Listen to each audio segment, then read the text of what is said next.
आप सबका धन्यवाद करता हूं कि मेरे को यहाँ छत्तीसगढ़ में जो चुनाव हुआ, यहाँ पर मेरे जो सेशन हुआ, उस सेशन में आप लोगों ने भारी मेहनत करके वो सेशन बहुत यशस्वी किया और आज भी मुझे उस सेशन के यादगार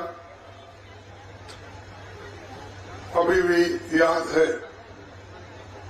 तो इसीलिए मैं छत्तीसगढ़ के लोगों का आभारी हूं और आप सबको मैं धन्यवाद देता हूं।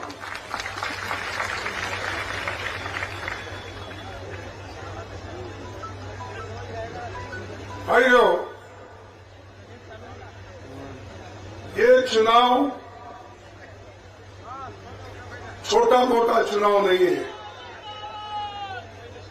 ये चुनाव छोटा मोटा नहीं है। ये चुनाव जनता के लिए महत्वपूर्ण है, देश के लिए भी महत्वपूर्ण है और राज्यों के लिए भी महत्वपूर्ण है। बीजेपी के लोग हमेशा कांग्रेस को टीका करने में ही लगते हैं। मोदी जी साहब कहीं भी जाते हैं तो ये कहते हैं कि माताओं, भाइयों, आप सभी मुझे देखकर वोट दो, ऐसा बोलते हैं। यानी वो जिला पंचायत का चुनाव हो, असेंबली का चुनाव हो, पार्लियामेंट का चुनाव हो, हर चुनाव में ये कहते हैं तुम्हें मोदी को देखकर वोट दीजिए। अरे भाई, मोदी तो प्रधानमंत्री देश का है, छत्तीसगढ़ में उसका क्या काम है? छत्तीसगढ़ में छत्तीसगढ़ के लोग अपने प्रतिनिधि को चुनेंगे, अपने एमएलए चुनने को वोट दो। तुम्हारी सूरत कितनी बार देखना भाई? एक बार, दो बार, तीन बार, और हर जगह कांग्रेस को बदनाम करना, गालियां देना। अब क्या कि नया नाटक शुरू किया यहाँ कि छत्तीसगढ़ में 30% काका का खोखा, तो 30% काका, 30% काका, और उनकी हुकूमत जो कर्नाटक में थी और वहां के सभी लोग बीजेपी के गवर्नमेंट को 40% की गवर्नमेंट कहते थे और उसीलिए जनता ने उनको ठुकराकर, उनको दबा के भारी बहुमत से कर्नाटक में हमारी गवर्नमेंट आई कांग्रेस की।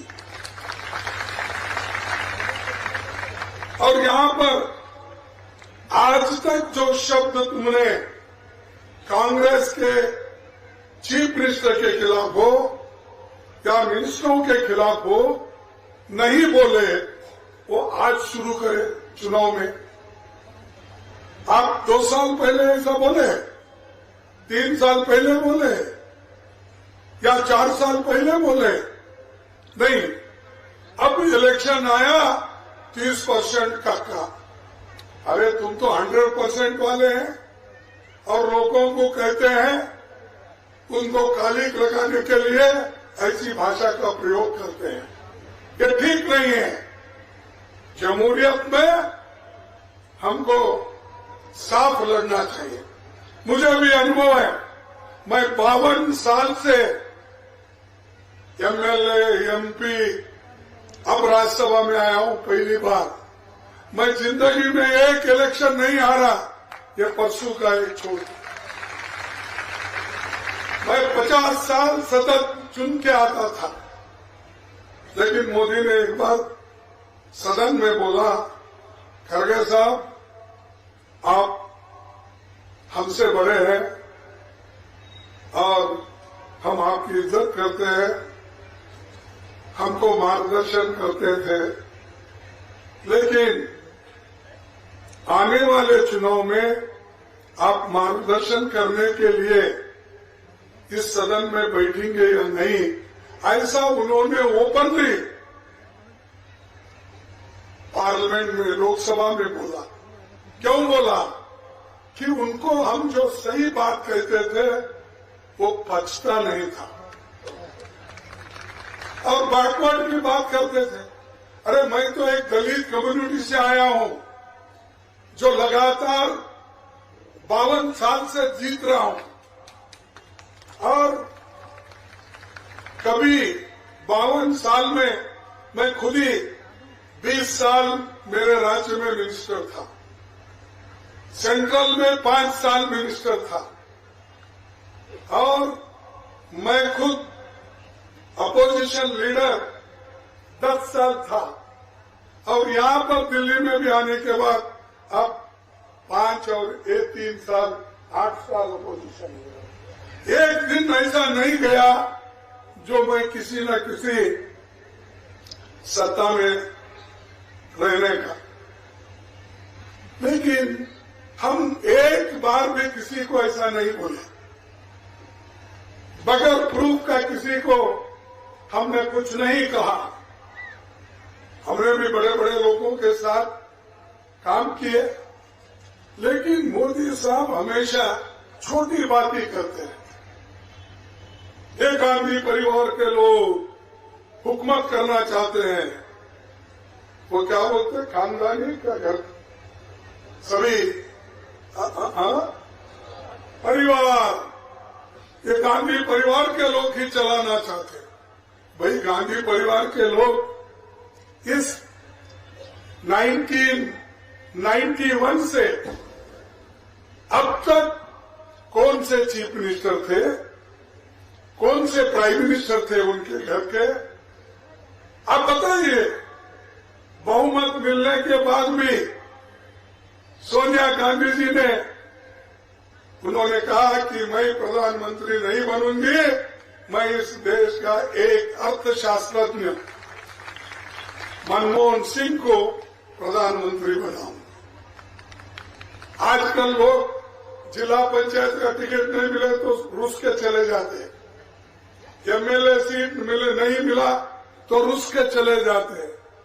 एक महिला अपने बलबूते पे कांग्रेस को मजबूत करके उन्होंने जब लाया तो खुद प्राइम मिनिस्टर नहीं बनी, मनमोहन सिंह को बनाया। ये है त्याग। राहुल गांधी को नहीं बने, वो भी खुद नहीं बने। ये जो है ये कौन कर सकता त्याग? सिर्फ कांग्रेस कर सकती है और कांग्रेस पार्टी ने ही देश के एकता के लिए अपनी जान कुर्बान की। देश के एक रखने के लिए इंदिरा गांधी ने अपना जान दिया, उसके छाती में 32 गोलियां चले, लेकिन कभी देश के हित में काम कर रहे थे उनको भी खत्म किया गया। राजीव गांधी जी जो एकता के लिए कोशिश करे, देश को एक रखने के लिए, मजबूत रखने के लिए, उनको भी मारा गया। तो हमारे लोग तो देश के लिए मर मिटते हैं। तुम लोग बार बार करते हो कांग्रेस ने क्या किया। हमने तो देश को एक स्वतंत्रता दिलाई, आजादी दिलाई, देश को एक करके चलाया। और हाल ही में राहुल गांधी भारत जोड़ो यात्रा में 4,500 किलोमीटर कन्याकुमारी से लेकर कश्मीर तक चले। तुम्हारे पास कोई शाह को चलाओ देखेंगे? उनके कोई बड़े बड़े नेता है ना, चलने दो। अपना कन्याकुमारी से लेके कश्मीर तक भारत जोड़ गया। अरे तुम खुद करते नहीं, सबको पॉलिटिक्स पॉलिटिक्स, सब समाज को तोड़ने का काम करते हो, धर्म में झगड़ा लगाते हो और ऊपर से बोलते हो कि देश को कांग्रेस ने लूटा। अगर कांग्रेस ने लूटता, इस देश में इतने इंजीनियरिंग कॉलेज नहीं बनते, इतने मेडिकल कॉलेज नहीं बनते, इतने कारखाने नहीं बनते। पंडित जवाहरलाल नेहरू जी ने जो बड़े बड़े कारखाने करा, उन्होंने क्या कहा था, ये आधुनिक मंदिर है कारखाने। तुमने क्या किया? एक बताइए, एक कौन सा BHEL, BEL स्टील प्लांट कोई बनाया? नहीं। सुबह शाम से मुख में राम, बगल में छुरी, यही बात करते ही रहते हैं, लेकिन कुछ काम नहीं करे। लाखों लोगों को नौकरी दिलाने का काम कांग्रेस ने की, लेकिन तुम, जो कांग्रेस ने बड़े बड़े कारखाने दिए, बड़े बड़े पोर्ट्स बनाए, बड़े बड़े एयरपोर्ट्स बनाए, वो बेचने का काम इन्होंने किया। एक के बाद एक, किसको? अदानी को बेचने का काम किया, अंबानी को देने का काम किया। अरे भाई, हम कमाने वाले हो गए और आप घुमाने वाले हो गए। हम जो कमाते आए देश के लिए, देश के मजबूती के लिए, ये लोग एक एक करके बेच रहे। इसके खिलाफ आवाज उठाना, क्योंकि अगर पब्लिक सेक्टर, बड़े कारखाने, स्कूल्स, सरकारी कॉलेजेस अगर दूसरे लोगों को दिए तो गरीब के लोग मर जाएंगे, हमारा विद्यार्थी मर जाएगा, उसको कोई शिक्षा नहीं मिलेगी। इसीलिए मैं छत्तीसगढ़ सरकार को, भूपेश बघेल को, उनके साथियों को धन्यवाद देता हूं कि उन्होंने केजी से लेकर पीजी तक फ्री एजुकेशन देने का काम वायदा किया और किसानों का कर्ज माफ करने का काम हम करेंगे। पहले तो माफ किए हैं, लेकिन अब आने वाले दिन में भी जो कर्ज का बोझ हमारे किसानों के ऊपर है, वो भी हम माफ करेंगे। मुफ्त में भी बिजली देने का वायदा किया है, वो देंगे। गरीब परिवार को 10 लाख रुपए इलाज के लिए हम लोग देंगे। मजदूरों को 10,000 सालाना न्याय योजना, मजदूर न्याय योजना भी देंगे। महिला स्वयं सहायता समूह को सक्षम बनाने के लिए उनका भी योजना तरफ ऋण माफ करेंगे। कौन सा करना है? राज्य के सभी शासकीय स्कूल में, यानी गवर्नमेंट स्कूल में अंग्रेजी पढ़ाने का और अंग्रेजी लिखने का वहां पर स्कूल खोले जाएंगे, क्योंकि हमारे बच्चे भी, जैसा हमारे फॉर्मर स्पीकर इन्होंने कहा कि हमारे बच्चे भी अंग्रेजी पढ़ लिख के IT, BT, इंजीनियरिंग, डॉक्टरिंग कर सके। जिसको पहले विद्या हासिल करना बड़ा मुश्किल था, उसमें खासकर दीन दलितों के बच्चे, आदिवासियों के बच्चे, ना लिखना ना पढ़ना नहीं आता था, उनको विद्या से दूर रखा था। लेकिन कांग्रेस की गवर्नमेंट, डॉक्टर बाबा साहब अम्बेडकर संविधान जो तैयार किए, नेहरू जी का जो उनका पूरा समर्थन था, तो उसमें पूरे जितने भी कलम्स और जितने भी कानून बनाए वो सिर्फ गरीबों के लिए बनाए गए। इनके कानून कौन से हैं? हम किसानों के अच्छाई के लिए कानून बनाए, इन्होंने तो 3 काले कानून किसानों के खिलाफ लाए। वहां दिल्ली के बॉर्डर पर किसान सालों से बैठा, सत्याग्रह किया, लेकिन वहां सरकार ने मारपीट कर उठाकर भेजा और उसमें 750 किसान मर गए, लेकिन सरकार उधर देखी नहीं और मोदी जी उधर गए नहीं, हालात पूछे नहीं, और ये बोलते हैं किसान के लिए हमने बहुत कुछ किया। क्या किए? 3 कानून बनाए, सबने लड़ा, तब आपने वापस लिया। लेबर के लिए जो 6 कानून अच्छे थे उसको भी उन्होंने निकाल दिया। उनके सुरक्षा के लिए, मिनिमम वेजेस के लिए वो कानून थे, वो भी उन्होंने निकालकर अलग तरीके से करा। यानी हर चीज अमीरों को फायदा होने के कानून उन्होंने बनाया और हर चीज गरीबों को मदद करने के कानून हमने बनाया। गरीबों को पेट भरने के लिए हमने मनरेगा कानून लाया, हमारे मां बहनों को काम दिलाया, पेट के लिए खाना बच्चों को नहीं मिलता, गरीबों को नहीं मिलता, इसीलिए हमने जो है सुरक्षा अन्न सुरक्षा कानून लाए, हेल्थ के लिए कानून लाए। अब तो इनको बढ़ाकर 10 लाख रुपए तक परिवार को कर रहे हैं। तो हम जो कुछ भी कानून करते हैं वो गरीब तक पहुंचाने के लिए करते हैं। उनके पेट भरना, उनके बच्चों को स्कूल होना, उनके बच्चे आईटी बीटी जैसे शिक्षा पाना, ये हमारा काम है।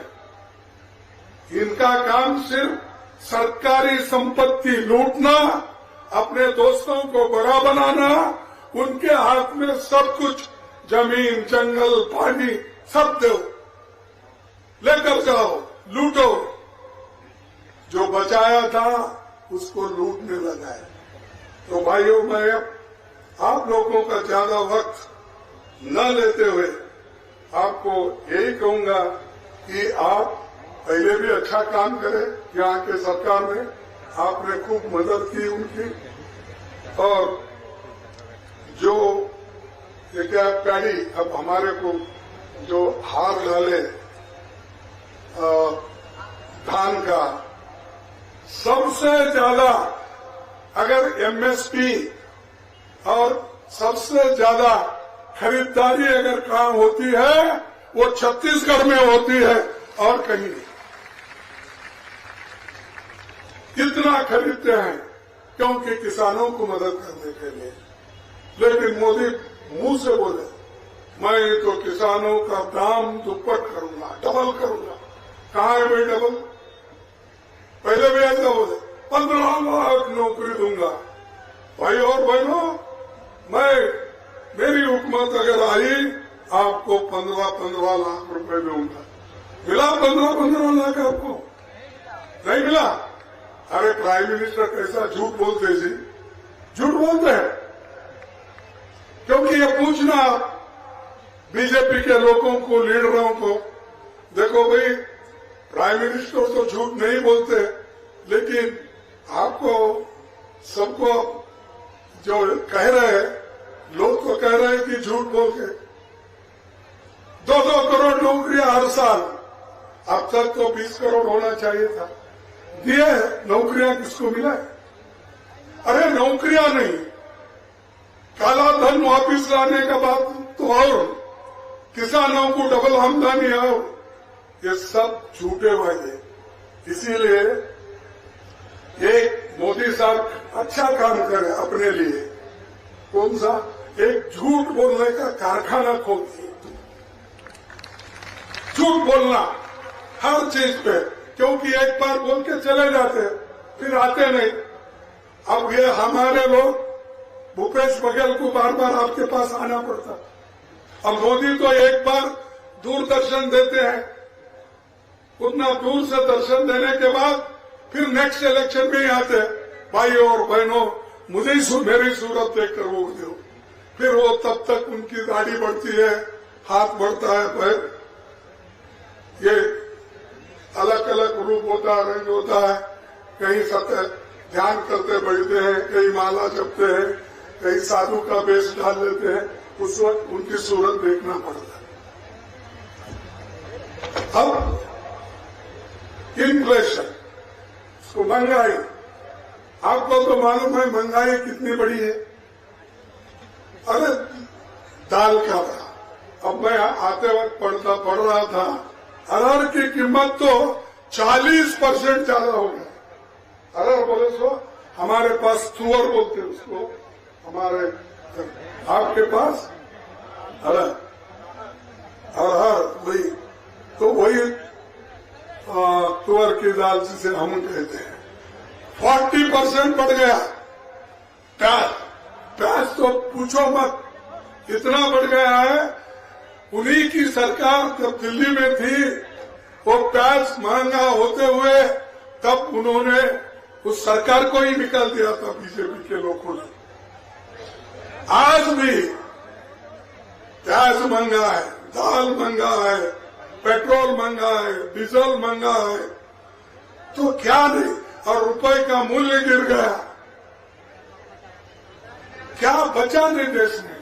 फिर भी मोदी जी बोलते ही रहते मेरी सूरत देखकर वोट दो।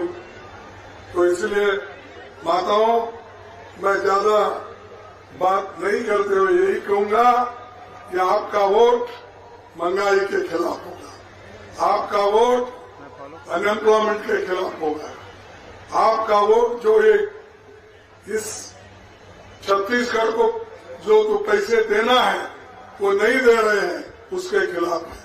इसीलिए तुम एकजुट होकर, छत्तीसगढ़ वाले मजबूत होकर कांग्रेस पार्टी को वोट देंगे, ऐसी मैं आशा कर। देंगे ना? अरे जरा जोर से बोलो भाई, वोट देंगे ना? देंगे, क्योंकि छत्तीसगढ़िया सबसे बढ़िया, छत्तीसगढ़िया सबले बढ़िया, छत्तीसगढ़िया सबले बढ़िया। देखो इतना जोश तुम्हारे पास है, इस जोश को कायम रखो। जिस दिन चुनाव का होगा, सुबह 7 बजे उठ के जैसा आप अपने खेत को जाते हो, वैसा ही पोलिंग बूथ पर जाकर हाथ के चिन्ह पर बटन दबा के हमारे पार्टी को यशस्वी कराओ। और फिर आपको जो दिन आज देखने को मिले, इससे अच्छे दिन आप देखेंगे। ये कहते हुए मेरे भाषण को समाप्त करता हूँ। जय हिंद, जय छत्तीसगढ़, जय हिंद, जय हिंद, जय हिंद, जय हिंद, जय कांग्रेस, जय कांग्रेस। धन्यवाद, सबको नमस्कार।